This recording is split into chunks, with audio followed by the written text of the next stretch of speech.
সুশাসন ও জননিরাপত্তাই দেশ পরিচালনার মূলনীতি। 4 দিনের ডিসি সম্মেলন উদ্বোধন করে প্রধানমন্ত্রী জনপ্রশাসন ঠিকভাবে কাজ করলে নির্বাচন অবাধ ও দেশের সুষ্ঠু। যে কোনো স্থানে যে কোনো সময় জনপ্রশাসনের যে কোনো পদে দায়িত্ব পালনের জন্য নিজেদেরকে দয়া করে মানসিকভাবে প্রস্তুত করে রাখুন।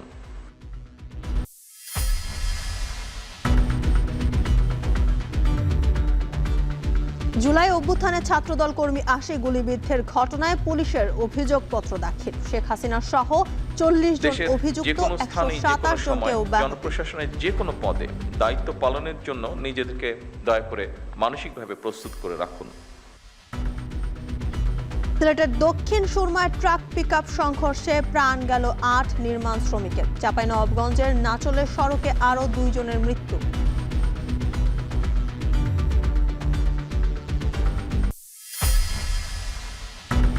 দুর্যোগপূর্ণ আবহাওয়ায় ক্ষতিগ্রস্তদের ধান সংগ্রহ অভিযান শুরু হয়নি হবিগঞ্জ ও মৌলভীবাজারে। শ্রমিক সংকটে উজানের ধানও কাটতে পারছে না কৃষক।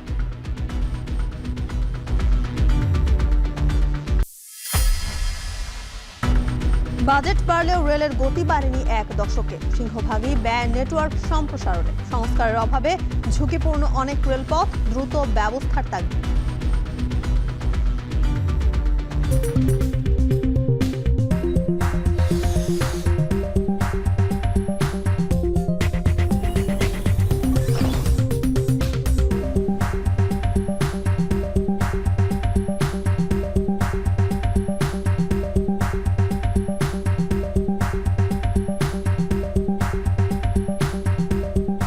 স্বাগত এখন ঢাকায়। পুরো আয়োজন আপনাদের সঙ্গে আছি জানসিন জ্যোথিকা।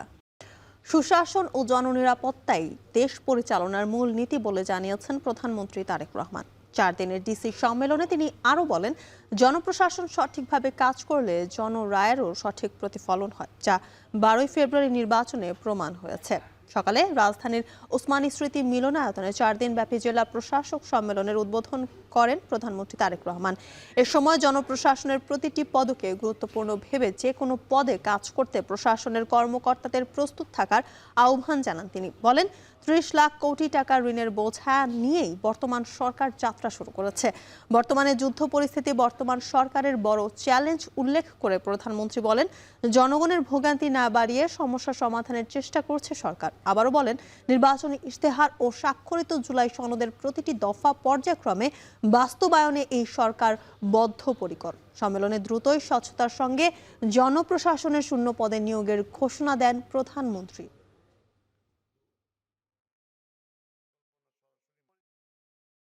আপনাদের প্রতি আমার বিশেষ আহ্বান থাকবে, জনপ্রশাসনের প্রতিটি পদকে গুরুত্বপূর্ণ এবং অনিবার্য ভাবুন। দেশের যে কোনো স্থানেই যে কোনো সময় জনপ্রশাসনের যে কোনো পদে দায়িত্ব পালনের জন্য নিজেদেরকে দয়া করে মানসিকভাবে প্রস্তুত করে রাখুন। জনপ্রশাসনের যে কোনো স্তরের কর্মকর্তাগণ যদি রাষ্ট্রের প্রয়োজনে যে কোনো সময় যে কোনো পদে দেশের স্বার্থে যে কোনো স্থানে কাজ করার জন্য মানসিকভাবে প্রস্তুতি থাকেন, আমার বিশ্বাস জনপ্রশাসনে পেশাদারিত্ব গড়ে ওঠার ক্ষেত্রে এটা একটা সহায়ক ভূমিকা রাখবে। ডিসি সম্মেলন নিয়ে আরো জানাতে রাজধানীর ওসমানী স্মৃতি মিলনায়তনের সামনে থেকে যুক্ত হচ্ছেন সহকর্মী শাহাদাত অভ্র। জানাবেন পরবর্তী কি সেশন রয়েছে ডিসি সম্মেলনে? এই মুহূর্তে কিন্তু প্রধানমন্ত্রী তারেক রহমান তিনি কিন্তু এখনো আছেন এই ডিসি সম্মেলনে, এবং জ্যোতিকা যদি জানিয়ে রাখতে চাই যে তিনি প্রতিবারের মতোই এই সচিবালয় থেকে ওসমানী মিলনায়তনে কিন্তু হেঁটে এসেছেন এবং হেঁটে যাবেন, তারই কিন্তু প্রস্তুতি চলছে। এই ওসমানী মিলনায়তনের যেই পথটি ধরে তিনি বের হবেন সেই প্রবেশদ্বারেই কিন্তু আমরা আছি। কিছুক্ষণের মধ্যেই তিনি বেরিয়ে যাবেন হচ্ছে সচিবালয়ে। সেখানে গিয়ে তার বেশ কয়েকটি বৈঠক রয়েছে, তার মধ্যে অন্যতম হচ্ছে শিক্ষার মান উন্নয়ন নিয়ে কিন্তু একটি বৈঠক রয়েছে। সেই বিষয়ে কিন্তু কিছুক্ষণ আগে আমরা কথা বলতে শুনেছি। তিনি বলেছিলেন যে তিনি কিছুক্ষণ আগেই বলছিলেন যে শিক্ষার কিভাবে মান উন্নয়ন করা যায় সেই বিষয়ে কিন্তু হচ্ছে ভাবতে হবে। তবে যারা কিনা জেলা প্রশাসক আছে তাদেরও কিন্তু এই বিষয়ে উদ্বুদ্ধ করার জন্য, যারা কিনা মেধাবী শিক্ষার্থী তাদের উদ্বুদ্ধি করতে কিন্তু হচ্ছে তিনি জোর আহ্বান জানান, এবং তার পাশাপাশি বিদ্যুতের ব্যাপারে কিন্তু আরো একটি গুরুত্বপূর্ণ কথা বলেন। সেই গুরুত্বপূর্ণ বার্তাটি হচ্ছে যে প্রত্যেক জেলায় জেলায় কিন্তু যেই শপিং মলগুলো আছে সেখানে যখন 7টা বেজে যাবে এর পরবর্তীতে যেন কোনো মলে বিদ্যুৎ না ব্যবহৃত হয় এমনটাই কিন্তু বলেছেন। এবং যে মোবাইল কোড সেই মোবাইল কোড যেন হচ্ছে দেখা যায় আক্ষরিক অর্থে যে আগে মোবাইল কোডের কথা থাকলেও অনেক জায়গায় দেখা যেত না, সেটি কি পরিচালনার জন্য কিন্তু এখান থেকে আহ্বান জানান প্রধানমন্ত্রী তারেক রহমান। এছাড়াও আজকের যেই কার্যসূচি আছে সেই সূচি অনুযায়ী কিন্তু প্রধানমন্ত্রীর সন্ধ্যা পর্যন্ত কিন্তু বেশ কয়েকটি শিডিউল রয়েছে। তার মধ্যে আজকে মন্ত্রী পরিষদের সভা হওয়ার কথা রয়েছে, সেই সভায় কিন্তু থাকবেন মন্ত্রী পরিষদের যারা সদস্য আছেন তারা, তার পাশাপাশি প্রধানমন্ত্রীও থাকবেন যেখানে তিনি সভাপতিত্ব করবেন। এর পাশাপাশি জ্বালানি থেকে শুরু করে বেশ কয়েকটি মন্ত্রণালয়ের সাথে কিন্তু আরও বেশ কয়েকটি বৈঠক হবার কথা রয়েছে আজকের দিনে। যেহেতু যেই স্পোর্টস নতুন করে স্পোর্টসের উদ্বোধন করা হলো, সেই খেলাধুলাতেও কিন্তু যারা তরুণ রয়েছে কিংবা যারা শিশু রয়েছে তাদের উদ্বুদ্ধ করার জন্য বেশ কয়েকবার কিন্তু তিনি এই যারা জেলা প্রশাসক রয়েছেন তাদের জায়গা থেকে বার্তা দিয়েছেন তারা যেন উদ্বুদ্ধ করে শিশুদের। তার পাশাপাশি যারা জেলা প্রশাসক রয়েছেন তাদের যেই নৈতিক দায়িত্ব, নৈতিক এবং যেই এআই প্রযুক্তিকে সাথে নিয়ে বাংলাদেশকে এগিয়ে যাওয়ার এক আহ্বান সেইটি কিন্তু করেছেন। বলেছেন যে নৈতিক শিক্ষায় শিক্ষিত করতে হবে, তার পাশাপাশি যে আধুনিক শিক্ষা যেখানে কিনা এআই এর মাধ্যমে সারা বিশ্ব এগিয়ে যাচ্ছে সেই এআই এর মধ্য দিয়ে কিন্তু হচ্ছে বাংলাদেশকেও পিছিয়ে যাবার কোনো সুযোগ নেই, বরঞ্চ এগিয়ে যেতে হবে এআই এবং তার সাথে সাথে নৈতিক যে শিক্ষা আছে সেই শিক্ষার মধ্য দিয়ে। এই ছিল আমার কাছে এই ওসমানী মিলনায়তনের সামনে থেকে প্রধানমন্ত্রীর সর্বশেষ খবর। ডিসি সম্মেলন নিয়ে বিস্তারিত জানাচ্ছিলেন সহকর্মী শাহাদাত অব্র।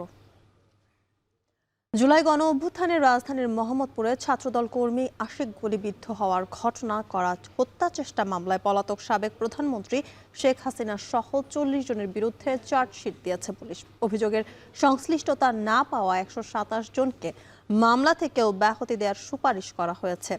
শেখ হাসিনা ছাড়াও মামলায় অভিযুক্ত আওয়ামী লীগের সাধারণ সম্পাদক ওবায়দুল কাদের, সাবেক স্বরাষ্ট্রমন্ত্রী আসাদুজ্জামান খান কামাল, সাবেক মন্ত্রী জাহাঙ্গীর কবির নানক, সাবেক কাউন্সিলর আসিফ আহমেদ ও তারেকুজ্জামান রাজীব এবং ছাত্রলীগ নেতা নাইমুল হাসান রাসেল জুলাই গণ অভ্যুত্থান চলাকালে 2024 সালের 19 জুলাই মোহাম্মদপুর বাস স্ট্যান্ড এলাকায় গুলিতে আহত হওয়ার ঘটনায় ছাত্রদল কর্মী শেখ মোহাম্মদ আশিক বাদী হয়ে মোহাম্মদপুর থানায় এ মামলা করেন। মামলায় শেখ হাসিনা সহ 129 জনের নাম উল্লেখ ছাড়াও অজ্ঞাতনামা আরও 150 জনকে আসামি করা হয়েছিল। মামলার অভিযোগপত্রকে বলা হয় আসামিরা পরস্পর অপরাধমূলক ষড়যন্ত্র করে সারা দেশে ছাত্র জনতার যৌক্তিক আন্দোলনকে সহিংসভাবে থামানোর লক্ষ্যে সচেষ্ট ছিল।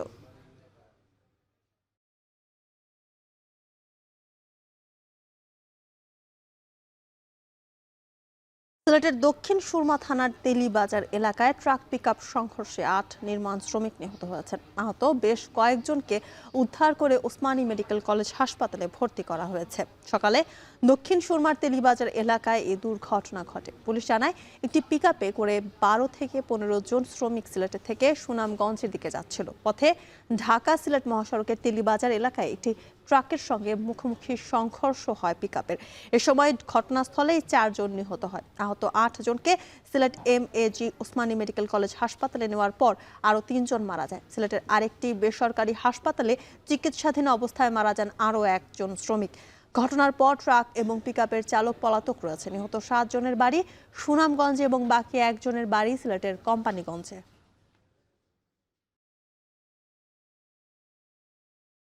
হেল্পারে গাড়ি চালাইছে বুঝলেন, তারপর ঘুমাইছিল, হেল্পারে গাড়ি নিয়ে আসছে, নিয়ে আসতে মানে ডান দিয়ে যা চাপাই দিয়ে মানে ওর সাথে বাজারে বাজি দেওয়ার সাথে মানে 6টার 6 দিকে মানে পড়ে গেছে গা। 2টা মহিলা আর 4টা পুরুষ। মানুষ 7 জন মারা গেছে। আগে আমরা তুলে দিছি 3 জন জীবিত আর 4 জীবিত। আমরা যারা মারা যাইব মেডিকেল যাওয়ার আগে রাস্তা তো মারা গেছে আর 4 জন জায়গাত মারা। সিলেট থেকে একটা পিকআপ ভ্যান শ্রমিক নিয়ে যাচ্ছিল সুনামগঞ্জের দিকে, আর খাগড়াছড়ি থেকে একটা ট্রাক সিলেটে যাচ্ছিল কাঁঠাল বুঝায়।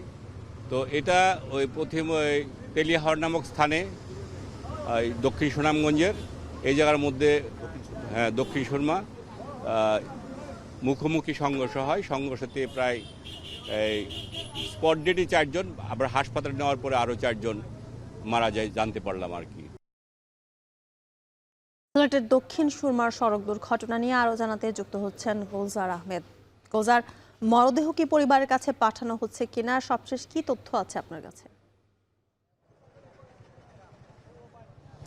দেখুন, আজকের যে দুর্ঘটনা ঘটেছে এই দুর্ঘটনার পর মূলত যে 8 জন মারা গিয়েছেন তাদের মরদেহ ইতিমধ্যে সিলেট ওসমানী মেডিকেল কলেজ হাসপাতালের যে মর্গ আছে সেখানে নেওয়া হয়েছে এবং ময়নাতদন্ত শেষে মূলত পরিবারের কাছে হস্তান্তর করা হবে। তো আমরা এখানকার যে দৃশ্য দেখতে পাচ্ছি যে আসলে এই সকালের যে ভয়াবহ দুর্ঘটনাটি ঘটে, এই দুর্ঘটনায় যে 8 জন নির্মাণ শ্রমিক মারা যান তা অবশ্যই খুবই বেদনাদায়ক। এবং আজকের যে দুর্ঘটনাটি ঘটেছে সকাল 6:30টার দিকে তেলিবাজার যে এলাকা আছে সেখানে পিকআপ এবং ট্রাকের সংঘর্ষের কারণে এই দুর্ঘটনা ঘটে। তবে পিকআপের কোনো ক্ষয়ক্ষতি হয় নাই। এখানে মারা যাওয়ার কারণ হচ্ছে পিকআপটি কিন্তু উল্টেও পড়ে নাই। এখানে যে মিক্সার মেশিন আছে, অর্থাৎ ঢালাইয়ের জন্য যে মেশিনটি ব্যবহার করা হয়, এইটার চাপে পড়ে মূলত এই 8 জন মারা গিয়েছেন। এর মধ্যে 6 জন হচ্ছেন পুরুষ শ্রমিক আর 2 জন হচ্ছেন নারী শ্রমিক, যাদের বাড়ি হচ্ছে 6 জনের বাড়ি সুনামগঞ্জ আর 2 জনের বাড়ি সিলেটের কোম্পানিগঞ্জ উপজেলায়। ইতিমধ্যে আমরা দেখতে পাচ্ছি যে ইমার্জেন্সি এবং ক্যাজুয়ালিটি বিভাগে সিলেট ওসমানী মেডিকেল কলেজ হাসপাতালের তাদের আত্মীয় স্বজন এসে উপস্থিত হয়েছেন এবং তাদের এখানকার আনুষ্ঠানিক যে প্রক্রিয়া আছে সেটি শেষ করে হয়তোবা হস্তান্তর করা হবে। পুলিশ এবং ফায়ার সার্ভিস যে তথ্যটি আমাদেরকে দিয়েছে যে আজকে মূলত আসলে রাঙামাটি থেকে খাগড়াছড়ি থেকে যে ট্রাকটি আসছিল সেই ট্রাকটি হয়তোবা ঘুমের ঘরে ড্রাইভার চালাচ্ছিলেন, যার কারণেই মুখোমুখি সংঘর্ষের ঘটনা ঘটে এই হৃদয়বিদারক দৃশ্যের আসলে অবতরণ হয়। তো সেই ক্ষেত্রে ওসমানী হাসপাতালে এই মুহূর্তে 8 জন মারা যাওয়ার বাইরেও 4 থেকে 5 জন তারা চিকিৎসা নিচ্ছেন। সেই চিকিৎসা তারা নানানভাবে বেশ ভালোই আহত হয়েছেন, তবে শঙ্কামুক্ত রয়েছেন চিকিৎসকরা কিন্তু আমাদেরকে বলেছেন। একজন আছেন আইসিইউতে, তার অবস্থা কিছুটা সংকটাপন্ন বলছেন চিকিৎসক। এখন তাদেরকে যারা আসলে আহত রয়েছেন তাদেরকেই সর্বোচ্চ সেবাটুকু দেওয়ার চেষ্টা করছে হাসপাতাল কর্তৃপক্ষ এবং পুলিশের পক্ষ থেকে। তাদের যে পরিচয়, সবার পরিচয় এখন পর্যন্ত নিশ্চিত হতে পারেনি। তার মধ্যে 4 জনের পরিচয় নিশ্চিত হওয়া গেছে, যার মধ্যে সুনামগঞ্জের দিরাই উপজেলার হচ্ছে 2 জন, সুনামগঞ্জের সদর উপজেলার হচ্ছে 1 জন আর কোম্পানিগঞ্জের 2 জন। এই 5 জনের পরিচয় নিশ্চিত হওয়া গেছে এবং বাকি যারা নিহত হয়েছেন তাদের পরিচয় নিশ্চিতে এখনো আইনশৃঙ্খলা বাহিনী সহ অন্যান্য যে সংস্থা আছে তারা আসলে কাজ করছে। তো আমরা এই দুর্ঘটনা ঘটার পরপরই মূলত ফায়ার সার্ভিস এবং পুলিশের পক্ষ থেকে যে জায়গাটিতে ঘটনাটি ঘটেছে সেখানে তারা চলে যান এবং রাস্তায় স্বাভাবিক যান চলাচল স্বাভাবিক করার যে সকল প্রক্রিয়া আছে সেটি তারা নিশ্চিত করেন। তো এই মুহূর্তে সিলেট ওসমানী মেডিকেল কলেজ হাসপাতালে আসলে যে সকল স্বজনরা আসছিলেন তারা তাদের মরদেহ 3 জনের মরদেহ বুঝে পেয়েছেন এবং এটি মর্গে নেওয়ার পর ময়নাতদন্ত শেষে তাদেরকে হস্তান্তর করা হবে। তো এই হচ্ছে আমার কাছে সিলেট থেকে সর্বশেষ তথ্য। জ্যোতিকা। সিলেটের সড়ক দুর্ঘটনার সবশেষ খবর জানাতে যুক্ত ছিলেন গুলজার আহমেদ। চাঁপাইনবাবগঞ্জের নাচলের সড়ক দুর্ঘটনায় শ্যালক দুলাভাই নিহত হয়েছে। রোববার ভোরে উপজেলার 3 নম্বর সদর ইউনিয়নের বেনিপুর মোড়ে ট্রাক, বাস ও মোটরসাইকেলের ত্রিমুখী সংঘর্ষ হয়। স্থানীয়রা জানায় রবিউল ও সোহাগ নাচল থেকে মোটরসাইকেলে করে ধানসুরার দিকে যাচ্ছিলেন। বেনিপুর পৌঁছালে ধানসুরার দিক থেকে ছেড়ে আসা একটি ট্রাকের সাথে মুখোমুখি সংঘর্ষ হলে ঘটনাস্থলে 2 জন নিহত হন। খবর পেয়ে পুলিশ ও ফায়ার সার্ভিস দ্রুত ঘটনাস্থলে পৌঁছে ট্রাকটি জব্দ করেছে। নিহত রবিউল ইসলাম জিসান শিবগঞ্জ উপজেলার বালুটুঙ্গি গ্রামের বাসিন্দা এবং নিহত সোহাগ হোসেন নাচল উপজেলার আজিপুর গ্রামের বাসিন্দা।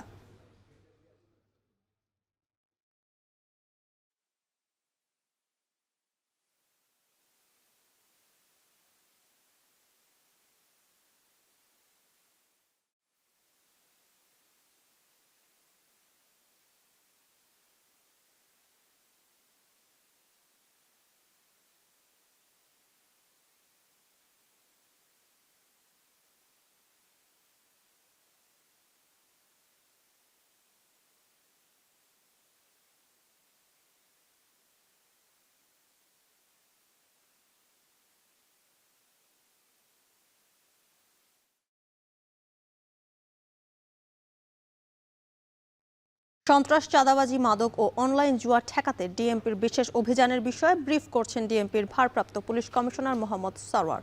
সরাসরি চলে যাচ্ছি সেখানে। তথ্যের যে সংবাদদাতা তার পরিচয় গোপন রাখা হবে। শান্তি শৃঙ্খলার শত্রু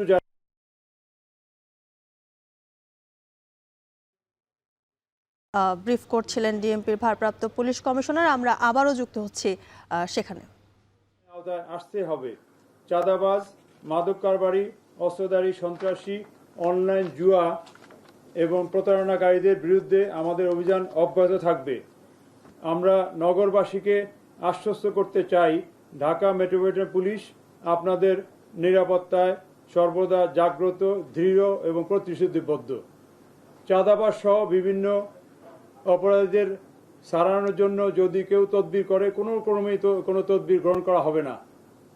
ধরে নেওয়া হবে যারা তদবির করবে অপরাধীদের বিরুদ্ধে সারানোর জন্য, আমরা মনে করব যে তারাও অপরাধী চক্রের সাথে জড়িত।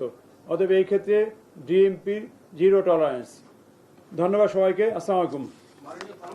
আপনি 58 জন চাঁদাবাজকে অ্যারেস্ট করেছেন, আপনার বক্তব্যে আপনি বলেছেন। আমার প্রশ্ন হচ্ছে, এই 58 জনের মধ্যে কতজনের রাজনৈতিক পরিচয় আছে? এক, আমরা দেখেছি বিষয়ে ইন্টারিম গভর্নমেন্টের যখন ক্ষমতা তারপর থেকে চাঁদাবাজির বিভিন্ন অভিযোগ পলিটিক্যাল বিভিন্ন পার্টির প্রতি ছিল। আপনি দায়িত্ব নেওয়ার পর নিশ্চয়ই এটা নিয়ে কাজ শুরু করেছে, আমরা দেখতে পাচ্ছি। তো এই যে রাজনৈতিক পরিচয় যে কথা আমরা শুনে আসছি, আমরা চাঁদাবাজরা কি রাজনৈতিক ছত্রছায়ায় চাঁদাবাজি করে আসছি? চাঁদাবাজি তাদের পরিচয় বা ইত্যাদি আমাদের কাছে মুখ্য না। মুখ্য হলো সে চাঁদাবাজি করে, অপরাধ করে, যেই হোক আমাদের কাছে চাঁদাবাজি, এবং তাদেরকে আমরা গ্রেপ্তার করে আইনের আওতায় আনতেছি।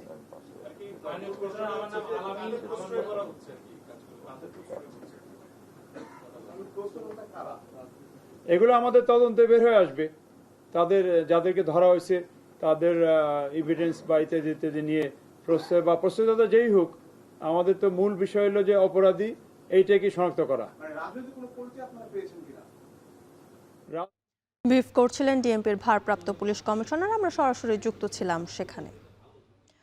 আজ থেকে সারা দেশে ধান সংগ্রহের কাজ শুরু হওয়ার কথা থাকলেও দুর্যোগপূর্ণ আবহাওয়ার কারণে মৌলভীবাজারে শুরু হয়নি ধান সংগ্রহের কাজ। শ্রমিক সংকটে উজানের ধানও কাটতে পারছেন না কৃষকরা। উজান থেকে নেমে আসা ঢল ও অধিক বৃষ্টিপাতের কারণে হাওর ও নিম্নাঞ্চলের 5042 হেক্টর জমির ধান পানিতে তলিয়ে গেছে, যার অর্ধেকই নষ্ট হয়ে গেছে। বিস্তারিত জানাতে মৌলভীবাজার থেকে এম এ হামিদ ও কিশোরগঞ্জ থেকে যুক্ত হচ্ছেন মশিউর কাজ। শুরুতে যাচ্ছি মৌলভীবাজারে। হামিদ, ধান সংগ্রহ শুরু না হয় কৃষকরা কি বলছেন?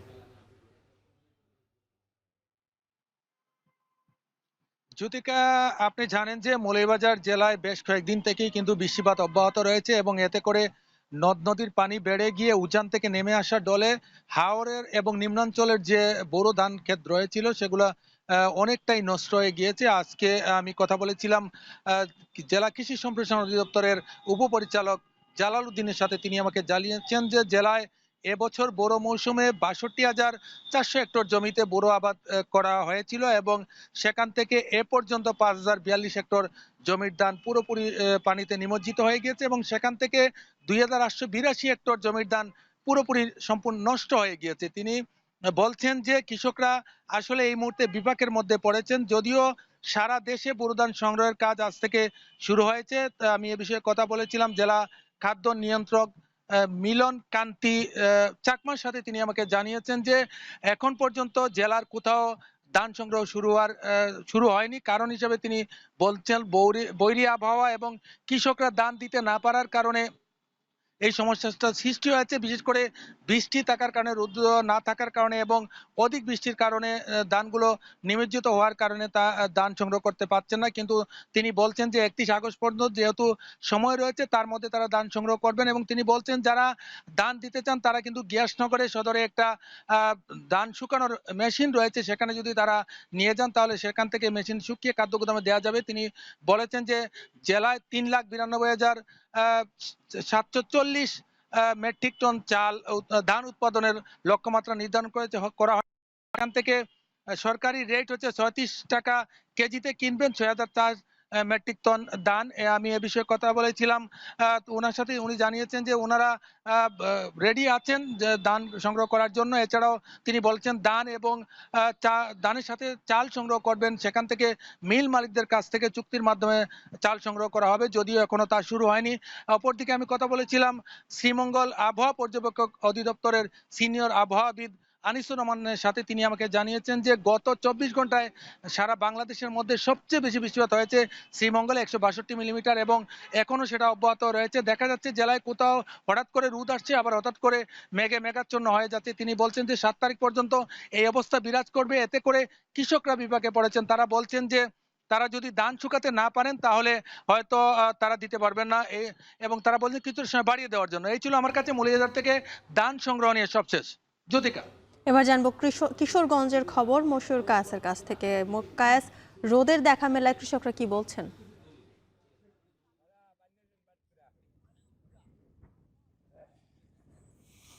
যদিকা রোদের দেখা মেলায় কিন্তু কৃষকরা বেশ উৎফুল্ল, কেননা টানা যে বর্ষণ ছিল সে কারণে কিন্তু আসলে তারা তাদের যে ফসল তলিয়ে গিয়েছিল সেগুলো কিন্তু আসলে তারা মাঠেও নামতে পারছিল না। সেই সাথে কিন্তু শ্রমিকের বেশ একটা সংকট দেখা দিয়েছিল। সেক্ষেত্রে আজকে সকাল থেকে যেহেতু রোদের দেখা মিলেছে, সেক্ষেত্রে আমরা দেখছি যে কৃষকরা কিন্তু বেশ প্রফুল্লতার সাথে কিন্তু আসলে তারা মাঠে নেমেছে, অর্থাৎ তলিয়ে যাওয়া যে জমিগুলো তাদের শেষ সম্বল সেগুলো কিন্তু কিছুটা হলেও সংগ্রহ করার চেষ্টা করছে।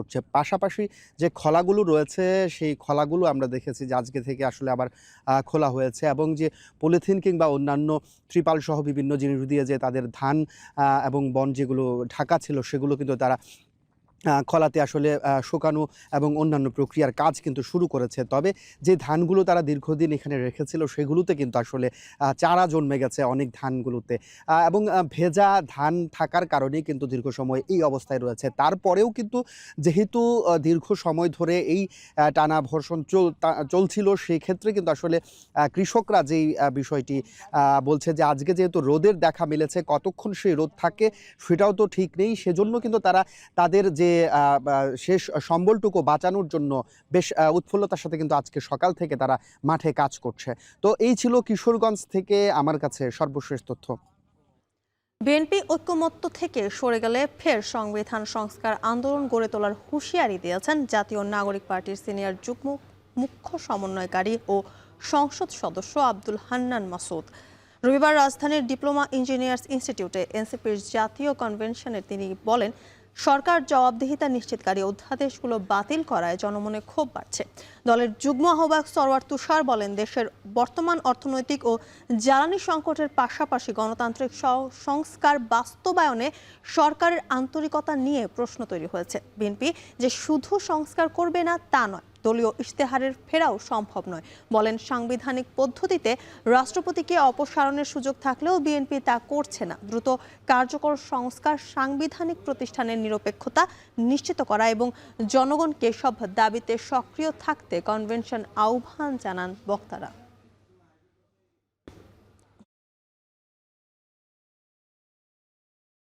মত প্রকাশের স্বাধীনতা এবং মানবাধিকারের যে পরিস্থিতি ফ্যাসিবাদী সরকারে ছিল, সময় ছিল, এখন তার চেয়ে আমরা কতটুকু অগ্রসর হয়েছে। এবং সর্বশেষ সেশনে এখনকার যে সবচেয়ে আলোচিত ইস্যু গণভোট এবং সংস্কার, এবং সরকারকে বাধ্য করার লক্ষ্যে বৃহত্তর আন্দোলন যদি আমাদের গড়ে তুলতে হয় সেটা আমরা গড়ে তুলব। ক্ষমতার বাহানায়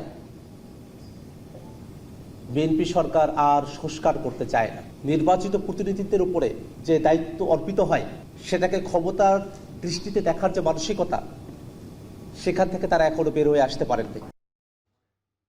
নির্বাচনের আগে গণমাধ্যমের স্বাধীনতা রক্ষায় যে কাঠামো গঠন করা হয়েছিল, প্রধানমন্ত্রীর নির্দেশনা অনুযায়ী তা বাস্তবায়নের চেষ্টা করছে তথ্য মন্ত্রণালয়। সকালে বিশ্ব মুক্ত গণমাধ্যম দিবস উপলক্ষে র্যালি শেষে সাংবাদিকদের কথা বলেন তথ্য ও সম্প্রচার মন্ত্রী জহিরুদ্দিন স্বপন। র্যালিটি রাজধানীর অফিসার্স ক্লাব থেকে তথ্য ভবনে গিয়ে শেষ হয়। এমন সময় মন্ত্রী আরও বলেন, গণমাধ্যমের স্বাধীনতা নিশ্চিত করতে চায় বর্তমান সরকার। বিভিন্ন অংশীজনদের সঙ্গে নিয়ে প্রথমবারের মতো মুক্ত গণমাধ্যম দিবস আয়োজন সফল করার জন্য গণমাধ্যম কর্মীদের ধন্যবাদ জানান মন্ত্রী।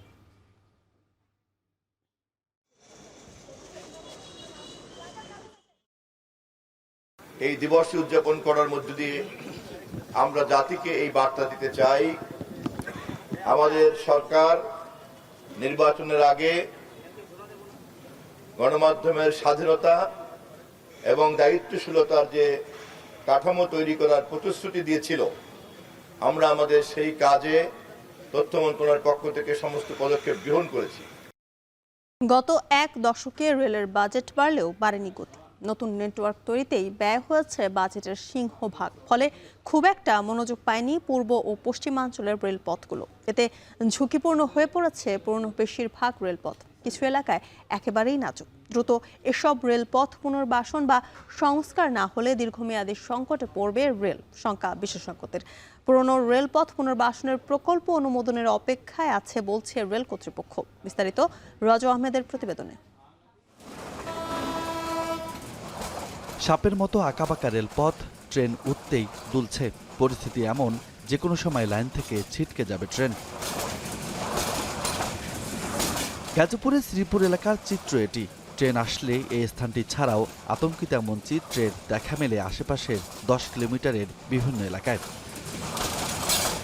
কেবল শ্রীপুরেই নয়, দেশের বিদ্যমান রেলপথের প্রায় 70% বেশিরভাগেরই বেহাল দশা। উঁচু নিচু পথের কোথাও কোথাও পাথর না থাকায় ট্রেন উঠতেই দেবে যায় অন্তত 1 ফুট, জং ধরে ক্ষয় হয়ে গেছে বেশিরভাগ প্লেট। একটুতেই খুলে যাচ্ছে সংযোগ পয়েন্টের নাটবল্টু। বিগত 10 অর্থ বছরে রেলের বাজেট কয়েক গুণ বাড়লেও তা নতুন নেটওয়ার্ক তৈরিতেই ব্যয় হয়েছে সব থেকে বেশি। অথচ দেশের 70% রেলপথ মেরামত কিংবা সংস্কারে খুব একটা মনোযোগ ছিল না সরকারের। এতে করে প্রতি বছর রেল দুর্ঘটনার নতুন সংখ্যা তৈরি হয়েছে। আর দুর্ঘটনার পরে রেলপথ মেরামত, বগি কিংবা ইঞ্জিন মেরামতে ব্যয় হয়েছে কোটি কোটি টাকা। রেলওয়ে তথ্য বলছে দেশে বর্তমানে রেলপথ আছে ৩,৪২৮ কিলোমিটারের কিছু বেশি। এর মধ্যে প্রায় ২,৮৩৫ কিলোমিটারই ব্রিটিশ আমলের তৈরি। বিশেষজ্ঞরা বলছেন বিগত বছরে রেলের বরাদ্দ ছিল এককেন্দ্রিক, যার বেশিরভাগই ব্যয় হয়েছে নতুন রেল নেটওয়ার্ক তৈরিতে। বিদ্যমান অবকাঠামো উন্নয়ন কিংবা রেল লাইন সংস্কারে খুব একটা ব্যয় হয়নি। যোগাযোগ বিশেষজ্ঞরা বলছেন বর্তমানে রেলের গড় গতি আনুমানিক ৭০ কিলোমিটার। তবে রেল লাইনগুলো আধুনিকায়ন করা গেলে এই গতি ১০০ থেকে ১২০ কিলোমিটার করা সম্ভব। এছাড়া গতি বাড়াতে নজর দিতে হবে রেল ক্রসিং আধুনিকায়নও। বড় বড় বিনিয়োগ হয়েছে শুধু অবকাঠামো, দৃষ্টিনন্দন স্টেশন, আইকনিক স্টেশন ইত্যাদি ইত্যাদি। সেখানে দিনেও 1-2টা ট্রেন থামে কিনা এরকম অনেক প্রশ্ন আছে। কিন্তু যে কাজগুলি করার কথা ছিল, যেমন আমাদের অনেক ট্র্যাক এখনও দুর্বল, ব্রিটিশ আমলের ট্র্যাক, সেখানে প্রায় আমরা দেখছি ডিরেল হয়ে পড়ে যাচ্ছে ট্রেন। আপনি গতিও বাড়াতে পারছেন না, নিরাপত্তাও নিশ্চিত করতে পারছেন না। তো আমার ধারণা যে এত বিনিয়োগ করলাম, এরপরেও আমি বলবো যে গতির দিক থেকে বা সেবার দিক থেকে বাংলাদেশ রেলওয়ে কিন্তু এখনও তলানিতে আছে। এদিকে রেল কর্তৃপক্ষ বলছে পূর্বাঞ্চলের পুরনো রেলপথগুলোর উন্নয়নে একটি প্রকল্প অনুমোদন পেয়েছে, প্রক্রিয়াধীন রয়েছে দরপত্র আহ্বানও। অন্যদিকে পশ্চিমাঞ্চলে রেলের উন্নয়ন প্রকল্পও অনুমোদনের অপেক্ষায়। জরুরি পুরনো রেলপথগুলোর উন্নয়ন কাজও শেষ করতে চায় কর্তৃপক্ষ। পূর্ব অঞ্চলের যে রেলপথ, রেল লাইনগুলো বহুদিনের পুরাতন, এই রেল পুনর্বাসনের জন্য একটা প্রকল্প অনুমোদন হয়েছে এবং রেল রিপ্লেসমেন্টের জন্য যে দরপত্র আহ্বান সেটাও কিন্তু এখন প্রক্রিয়াধীন আছে। একই সাথে পশ্চিমাঞ্চলের একটি প্রকল্প অনুমোদনের অপেক্ষাধীন। আশা করছি আমরা 3 বছরের মধ্যে রেল মেন রুটটা আমাদের রেল লাইনগুলো পুনর্বাসন হয়ে যাবে।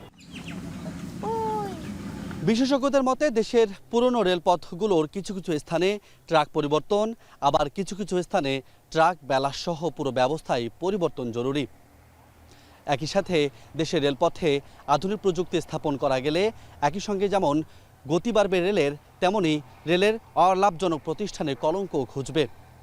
আর দ্রুত সময়ের মধ্যে এসব রেলপথে নজর দেওয়া না গেলে আগামীতে বড় ধরনের সংকটে পড়তে পারে দেশের রেল ব্যবস্থা, মনে করেন বিশ্লেষকরা। রাজু আহমেদ, এখন, ঢাকা। নির্মম হত্যাকাণ্ডের শিকার বাংলাদেশি শিক্ষার্থী জাহিদ লিমনের মরদেহ এমিরেটসের ফ্লাইটে বাংলাদেশে পাঠানো হয়েছে।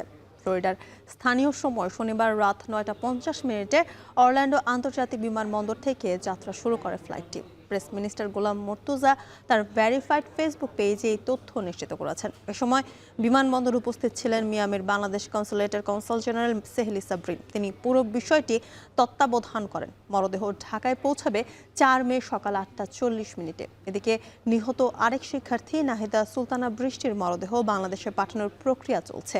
6 মে দুপুর 2টায় ফ্লোরিডার ট্যাম্পায় বৃষ্টির প্রথম জানাজা অনুষ্ঠিত হবে। মিয়ামি কনসুলেটের মাধ্যমে পুরো বিষয়টি সমন্বয় করছে ওয়াশিংটন ডিসির বাংলাদেশ দূতাবাস।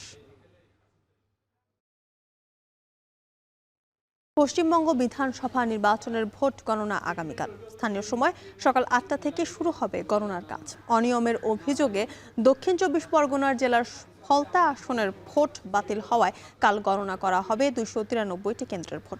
একই দিনেই পশ্চিমবঙ্গ ছাড়াও ভারতের আরও 3 অঙ্গরাজ্য এবং একটি কেন্দ্রশাসিত অঞ্চলের ফলাফল ঘোষণা হবে। এদিকে ভোট গণনার আগের রাতে প্রার্থীদের গণনা কেন্দ্রের কাছাকাছি থাকার নির্দেশ দিয়েছেন তৃণমূল সভানেত্রী মমতা বন্দ্যোপাধ্যায়। বিপরীতে ভবানীপুর কেন্দ্রে মমতাকে ধরাশায়ী করার ব্যাপারে আত্মবিশ্বাসী বিজেপি নেতা শুভেন্দু অধিকারী। সতীর্থ কর্মকার জানাবেন বিস্তারিত। সিদ্ধান্ত নিই এবং ছিটমহলে মা মাটি মানুষের তৃণমূল নাকি রামভক্ত বিজেপি শিবির? আগামী 5 বছরের জন্য পশ্চিমবঙ্গ বিধানসভার মসনদে জনগণের প্রতিনিধিত্ব করবে কোন পক্ষ তা জানতে অপেক্ষা আর একটি দিনের। আগামীকাল 2 ধাপে অনুষ্ঠিত পশ্চিমবঙ্গ বিধানসভা নির্বাচনের 294টির মধ্যে 293 আসনের ফল গণনা। স্থানীয় সময় সকাল 8টায় প্রার্থীদের প্রতিনিধিদের উপস্থিতিতে খোলা হবে ইভিএম। প্রতিটি বিধানসভা কেন্দ্রের জন্য আলাদা আলাদা গণনা কক্ষের ব্যবস্থা করেছে নির্বাচন কমিশন। শুরুতে পোস্টাল ব্যালট গণনা শুরুর পর ইভিএমের ভোট গণনা শুরু হতে পারে। সোমবার বিকেল নাগাদ স্পষ্ট হবে প্রধান 2 প্রতিদ্বন্দ্বীর ভোট ব্যবধানের প্রকৃত চিত্র। সব রাউন্ডের গণনা শেষ হওয়ার পর রিটার্নিং অফিসার চূড়ান্ত ফলাফল ঘোষণা করবেন। পশ্চিমবঙ্গ ছাড়াও একই দিনে ঘোষণা করা হবে 3টি অঙ্গরাজ্য তামিলনাড়ু, কেরালা, আসাম এবং কেন্দ্রশাসিত অঞ্চল পুডুচেরির বিধানসভা নির্বাচনের ফল। তবে অনিয়মের অভিযোগে বাতিল করা হয়েছে দক্ষিণ 24 পরগনা জেলার ফলতা আসনের ভোট। ফল প্রকাশের পর আগামী 21 মে ভোট অনুষ্ঠিত হবে ফলতায়। শনিবার রাতে এক বিজ্ঞপ্তির মাধ্যমে নজিরবিহীন এমন সিদ্ধান্তের কথা জানিয়েছে নির্বাচন কমিশন। গেল 29 এপ্রিল দ্বিতীয় দফায় রাজ্যের 142টি আসনে ভোট সম্পন্ন হয়। এর মধ্যে ফলতা আসনের একাধিক বুথে অনিয়মের অভিযোগ ওঠে। অভিযোগের সত্যতা যাচাই করে আসনটিতে পুনর্নির্বাচনের সিদ্ধান্ত নেয় কমিশন। বিজ্ঞপ্তিতে এই নির্বাচনকে ফ্রেশ পোল হিসেবে আখ্যায়িত করা হচ্ছে। ফলতার ফল ঘোষণা হবে আগামী 24 মে। এদিকে শনিবার দলীয় কাউন্টিং এজেন্ডা নিয়ে ভার্চুয়াল বৈঠক করেন তৃণমূল সভানেত্রী মমতা বন্দ্যোপাধ্যায়। এ সময় প্রার্থীদের গণনা কেন্দ্রের অদূরে হোটেল ভাড়া করে রাত কাটানোর নির্দেশ দেন তিনি। আরও হুঁশিয়ারি দেন, যেসব বুথে বিজেপি বেশি ব্যবধানে এগিয়ে থাকবে সেখানে পুনর্গণনার দাবি তুলতে হবে। ভবানীপুরের গণনা কক্ষ পরিদর্শনের পর মমতার অভিযোগ, ইভিএম মেশিন ঠিকঠাক সিল করেনি সংশ্লিষ্ট কর্মকর্তারা। স্ট্রং রুম বা গণনা কেন্দ্রে ইভিএম জালিয়াতির ইঙ্গিত করলেও 200-র বেশি আসন নিয়ে সরকার গঠনের ব্যাপারে আশাবাদী মমতা। আরে ভাই नहीं तो हम क्यों आता है क्यों आया है करने का कोशिश तो था ना। বিপরীতে বিরোধী দলনেতা ও বিজেপি প্রার্থী শুভেন্দু অধিকারী দাবি করেছেন, ইভিএমে কারচুপি করলেও তৃণমূলের ক্ষমতা থেকে সরে যাওয়া এখন শুধু সময়ের অপেক্ষা। পাশাপাশি ভবানীপুর কেন্দ্রে মমতা বন্দ্যোপাধ্যায়কে হারানোর ব্যাপারে যথেষ্ট আত্মবিশ্বাসী শুভেন্দু। 3rd, 4th, 5th রাউন্ডে মুসলমান গ্রুপ ক্ষমতা মানে দিল্লি থাকবে। 6th, 7th রাউন্ড থেকে আমি মেকআপ করতে শুরু করবো। 20 রাউন্ডে আমি জিতবো। আপনারগুলো ভাবার কোনো কারণ নেই। ইভিএম নিয়ে পাল্টাপাল্টি অভিযোগের জেরে রাজ্যের প্রতিটি গণনা কেন্দ্রে নিরাপত্তা ব্যবস্থায় কোনো ফাঁক রাখতে নারাজ কমিশন। অতিরিক্ত কাউন্টিং অবজারভার, পুলিশ কর্মকর্তা মিলিয়ে মোট 242 জন পর্যবেক্ষক নিয়োগ করেছে তারা। সতীর্থ কর্মকার, এখন বিশ্ব। ইরান অসদাচরণ করলে ফের হামলা চালানোর হুঁশিয়ারি দিয়েছেন মার্কিন প্রেসিডেন্ট ডোনাল্ড ট্রাম্প। এমনকি ইরানের দেয়া 14 দফার শান্তি প্রস্তাব গ্রহণযোগ্য হবে কিনা তা নিয়েও সংশয় প্রকাশ করেছেন তিনি। এই অবস্থায় যুদ্ধের জন্য প্রস্তুত বলে পাল্টা হুঁশিয়ারি দিয়েছে ইরানের বিপ্লবী গার্ড। ছাড়বে না হরমুজ প্রণালীর নিয়ন্ত্রণ। তহিদুর রহমান জানাচ্ছেন বিস্তারিত। দ্বিতীয় দফা ইরান যুক্তরাষ্ট্রকে আলোচনার টেবিলে এক করতে পারেনি পাকিস্তান। তবে স্থায়ী সমঝোতার লক্ষ্যে উভয় পক্ষের শান্তি প্রস্তাব পৌঁছে দিতে এখনও মধ্যস্থতায় আছে ইসলামাবাদ। সম্প্রতি যুক্তরাষ্ট্রের দেয়া 9 দফা প্রস্তাবের পাল্টা জবাবে 14 দফা শান্তি প্রস্তাব দিয়েছে ইরান। 14 দফা প্রস্তাবের মূল দাবিগুলো হলো একে অপরের উপর আক্রমণ না করার গ্যারান্টি, ইরানের আশপাশ থেকে মার্কিন বাহিনীর প্রত্যাহার, নৌ অবরোধ প্রত্যাহার, জব্দ করা সম্পদ ফিরিয়ে দেয়া, যাবতীয় অর্থনৈতিক নিষেধাজ্ঞাও তুলে নেয়া এবং লেবানন সহ সব ফ্রন্টে যুদ্ধের স্থায়ী অবসান। এছাড়া ওয়াশিংটন আলোচনার জন্য 2 মাসের সময় চেয়ে যুদ্ধবিরতির প্রস্তাব দিলেও তা নাকচ করে দিয়েছে তেহরান। এমনকি 30 দিনের মধ্যে যাবতীয় সমস্যার সমাধান হতে হবে বলে আলটিমেটামও দিয়েছে ইরান। এমন পরিস্থিতিতে ইরানের প্রস্তাবগুলো শিগগিরই পর্যালোচনা করা হবে জানালেও তা গ্রহণযোগ্য নাও হতে পারে বলে ইঙ্গিত দিয়েছেন মার্কিন প্রেসিডেন্ট ডোনাল্ড ট্রাম্প। এছাড়া ইরান অসদাচরণ করলে ফের হামলার হুঁশিয়ারিও দিয়েছেন তিনি। স্থানীয় সময় শনিবার ফ্লোরিডার ওয়েস্ট পাম বিচে সাংবাদিকদের প্রশ্নের জবাবে এই হুঁশিয়ারি দেন ট্রাম্প। এই অবস্থায় যুক্তরাষ্ট্র কোনো চুক্তিতে প্রতিশ্রুতিবদ্ধ থাকে না অভিযোগ তুলে পুনরায় যুদ্ধের জন্য সব দিক দিয়ে প্রস্তুত বলে হুঁশিয়ার করেছে আইআরজিসিও। আর ফের সংঘাত হলে অপ্রত্যাশিত ব্যবস্থা নেওয়ার হুমকিও দিয়েছে তেহরান। এমনকি হরমুজ প্রণালীর নিয়ন্ত্রণ এবং এটিকে নিজেদের অর্থনৈতিক ও কৌশলগত শক্তির উৎস হিসেবে ব্যবহার করা থেকে ইরানকে কিছুতেই পিছু হটানো যাবে না বলে সাফ জানিয়ে দিয়েছে তেহরান। এদিকে ইরানের বন্দরগুলোর উপর অবরোধের আওতায় গত ২০ দিনে ৪৮টি জাহাজ মার্কিন নৌসেনারা ফিরিয়ে দিতে সক্ষম হয়েছে বলে দাবি সেন্ট্রাল কমান্ডের। তবে মার্কিন অবরোধের পরোয়া না করে তেল রপ্তানি অব্যাহত রেখেছে ইরান। এখন পর্যন্ত ৫০টির বেশি জাহাজ সফলভাবে মার্কিন অবরোধ এড়িয়ে যেতে সক্ষম হয়েছে। সবশেষ ২২ কোটি মার্কিন ডলার মূল্যের প্রায় ১৯ লাখ ব্যারেল অপরিশোধিত তেল নিয়ে মার্কিন অবরোধ অতিক্রম করে এশিয়া প্যাসিফিক অঞ্চলে পৌঁছেছে বিশাল একটি ইরানি ট্যাঙ্কার। তৌহিদুর রহমান, এখন বিশ্ব।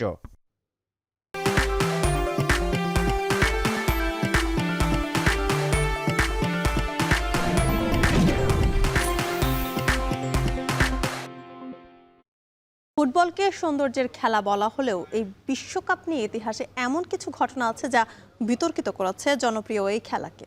এমন একটি ঘটনা পরিচিত ব্যাটল অফ সান্তিয়াগো নামে। ১৯৬২ সালে বিশ্বকাপের এই ম্যাচ নিয়ে বিস্তারিত থাকছে রেজাউল করিমের প্রতিবেদনে। বিশ্বকাপ ফুটবলে এমন কিছু ঘটনা আছে যা চিরকাল স্মরণ করা হবে, তবে এমনও কিছু ঘটনা রয়েছে যা পুনরায় ঘটুক তা হয়তো কেউই চাইবে না। ফুটবল বিশ্বে তেমনই একটা ঘটনার নাম battle of Santiago. The game you're about to see is the most stupid, appalling, disgusting and disgraceful exhibition of football possibly in the history of the game. ১৯৬২ সালের ফিফা বিশ্বকাপ যদি ইউরোপে আয়োজন করা হয় তাহলে তা বয়কট করার হুমকি দেয় লাতিন দেশগুলো, যার প্রেক্ষিতে সেবার চিলিতে আয়োজন হয় বিশ্বকাপ। তবে ১৯৬০ সালে ইতিহাসের সবচেয়ে ভয়াবহ ভূমিকম্পের শিকার হলে বিশ্বকাপ আয়োজনে কঠিন অবস্থায় পড়ে যায় চিলি।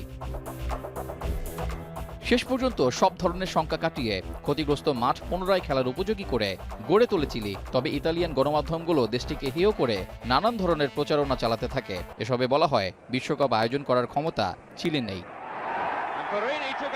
শুধু তাই নয়, যোগাযোগ ব্যবস্থা, চিলির নারীদের অপবাদ এবং নানান ধরনের অসম্মানজনক কলাম ছাপাতে থাকে ইতালি। দেশটির প্রতি তখন থেকেই ক্ষোভ জন্মাতে থাকে চিলির নাগরিকদের।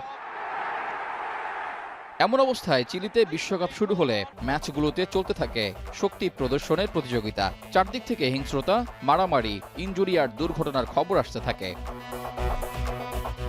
গ্রুপ পর্ব পার হতে স্বাগতিক চিলি ও ইতালির ম্যাচটি ছিল দুদলের জন্যই গুরুত্বপূর্ণ। তবে এই দুই দেশের সামগ্রিক বিষয়গুলো ফুটবল মাঠের বাইরেও প্রভাব বিস্তার করে। চিলির একটি পত্রিকা এই ম্যাচকে বিশ্বযুদ্ধের তকমাও দেয়।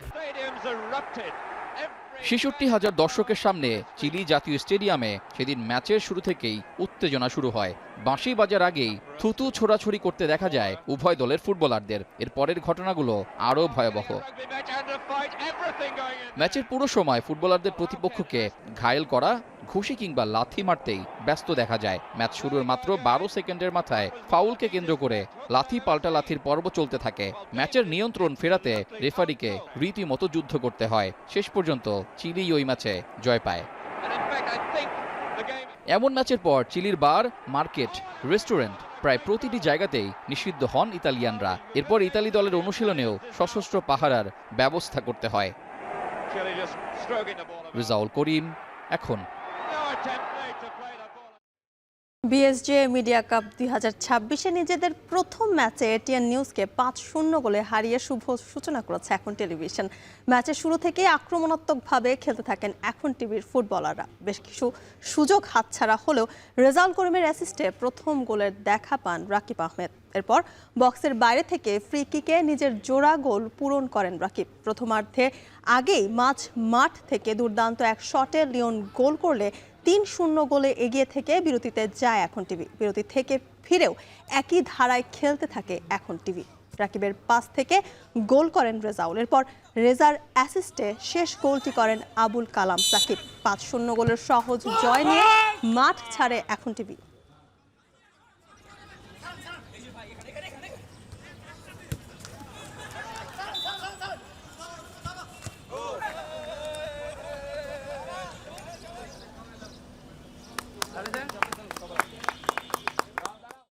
এই ছিল এখন ঢাকা। এখন টেলিভিশন ওয়েবসাইটে দেখতে ভিজিট করুন এখন.tv। এছাড়া ফেসবুকে দেখতে ভিজিট করুন facebook.com/tv.এখন এবং ইউটিউবে দেখতে ভিজিট করুন youtube.com/c/echontv।